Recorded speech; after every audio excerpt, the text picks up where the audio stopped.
कोल्हापूर जिल्ह्यातील काही महत्त्वाच्या बातम्या आता आपण थोडक्यात पाहणार आहोत। त्यासाठी आता पाहूया संक्षिप्त बातम्या अर्थात फास्ट न्यूज। शिवराज्याभिषेक दिनानिमित्त शिरोली पुलाची इथं विश्व हिंदू परिषद आणि बजरंग दलाच्या वतीनं त्रिशूल दीक्षा आणि शौर्य संचलन झालं। यावेळी शेकडो बजरंगी कार्यकर्त्यांनी विधीपूर्वक त्रिशूल दीक्षा घेतली। तर दादा महाराज यांनी विश्व हिंदू परिषद आणि बजरंग दलाची समाजासाठी असलेली गरज आणि भूमिका याविषयी मार्गदर्शन केलं। जिल्हाध्यक्ष कुंदन पाटील यांनी संघटनात्मक बांधणी आणि कार्यकर्त्यांचे गुण याबाबत मार्गदर्शन करून विश्व हिंदू परिषदेमध्ये तरुणांनी सामील व्हावं असं आवाहन केलं। यावेळी जय श्रीराम, बजरंगबली की जय, छत्रपती शिवाजी महाराज की जय अशा घोषणांनी वातावरण भारून गेलं। यावेळी प्रवीण सामंत, सोहम कुराडे, अशोक रामचंदानी, ब्रिजेश उपाध्याय, रविकिरण हुकेरी, अनिरुद्ध कोल्हापुरे उपस्थित होते। कोल्हापुरातील गंधार वाद्य वृंदाच्या वतीनं येत्या शुक्रवारी सायंकाळी 5:30 वाजता नभ उतरू आलं ही पाऊस गाण्यांची मैफिल सादर होणार आहे। गोविंदराव टेंबे नाट्यगृहात होणाऱ्या संगीत मैफिलीत निशांत गोंधळी, प्रल्हाद जाधव, रसिका झावरे, रणजित बुगले, हर्षदा परीट यांचा स्वरसाज आहे।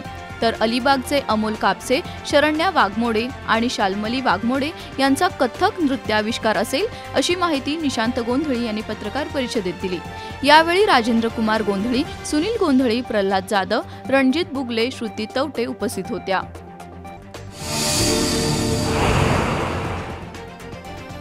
कोल्हापुरातील अवनी संस्थेच्या वतीनं 12 जून हा दिवस जागतिक बालकामगार विरोधी दिन म्हणून पाळला जातो। त्याचा औचित्य साधून आज जिल्हाधिकारी अमोल येडगे यांच्या हस्ते बालकामगार विरोधी जनजागृती व्हॅनचं आणि पोस्टर प्रदर्शनाचं उद्घाटन करण्यात आलं। यावेळी सहाय्यक कामगार आयुक्त अधिकारी विशाल घोडके, अवनी संस्थेच्या अध्यक्षा अनुराधा भोसले, यशवंत हुंबे, राहुल तोडकर, जानकी भोईटे यांच्यासह कर्मचारी उपस्थित होते।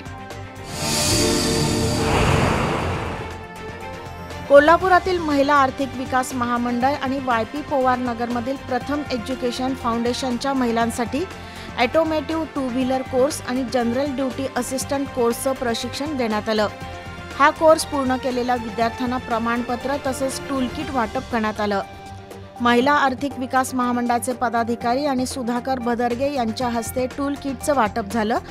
2 व्हीलर मेकॅनिकचा कोर्स केलेल्या मुलींना स्वतःचं गॅरेज सुरू करण्यासाठी 4000 रुपये किमतीचं किट देण्यात आलं। दीदी का गॅरेज योजनेअंतर्गत हा उपक्रम राबवण्यात आला। पतंजली योगपीठ कोल्हापूर परिवाराच्या वतीनं योगासन आणि योग प्रश्नमंजुषा स्पर्धा घेण्यात आल्या। केंद्रीय संचार ब्युरोच्या सहकार्याने ही स्पर्धा झाली। ब्युरोचे अधिकारी प्रमोद खंडागळे यांनी स्पर्धा घेण्याचा उद्देश स्पष्ट केला। पतंजलीचे राज्य प्रभारी चंद्रशेखर खापणे, डॉक्टर प्रल्हाद दराडे, दिलीप माळी, सुरेंद्र सबनीस आणि जिल्हा प्रभारी अशोक पालकर यांनी परीक्षक म्हणून काम पाहिलं। योगासन स्पर्धेत संजय उचले, सोनम शिरोडकर आणि MR शिंदे यांच्यासह एकूण 6 विजेत्यांना पारितोषिकं देण्यात आली। यावेळी पतंजली योग परिवाराचे पदाधिकारी उपस्थित होते। कागल विधानसभा मतदारसंघात 70,000 बांधकाम कामगारांची नोंद आहे। त्यातील 60,000 कामगारांना भांड्यांचा संच देण्यात आलाय। आयुष्यभर पेन्शन मिळवण्यासाठी बांधकाम कामगारांनी सलग 10 वर्ष नोंदणी करावी असं प्रतिपादन नामदार हसन मुश्रीफ यांनी केलं। कागल तालुक्यातील 4289 बांधकाम कामगारांना नामदार मुश्रीफ यांच्या उपस्थितीत भांडी संच वितरण कार्यक्रम झाला।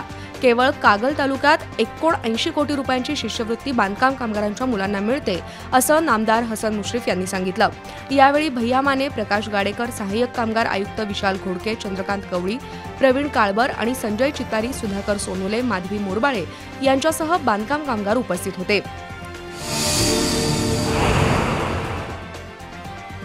फुलेवाडी आरोग्य केंद्राच्या वतीनं आज बोंद्रेनगर, ज्योतिर्लिंग कॉलनी आणि आदर्श कॉलनी या परिसरात डेंग्यू जनजागृती मोहीम राबवण्यात आली। आरोग्य केंद्राच्या माधुरी खोत, उषाताई जाधव, परवीन शेख आणि शुभदा पाटील यांनी डेंग्यू आजाराबाबतची माहिती सांगून दक्षता घेण्याचं आवाहन नागरिकांना केलं। डेंग्यू आजार झाल्यानंतर तात्काळ वैद्यकीय उपचार करून घ्यावेत असं त्यांनी सांगितलं। तसंच डासांची उत्पत्ती रोखण्यासाठी नागरिकांनी जागरूक राहावं असंही सांगण्यात आलं।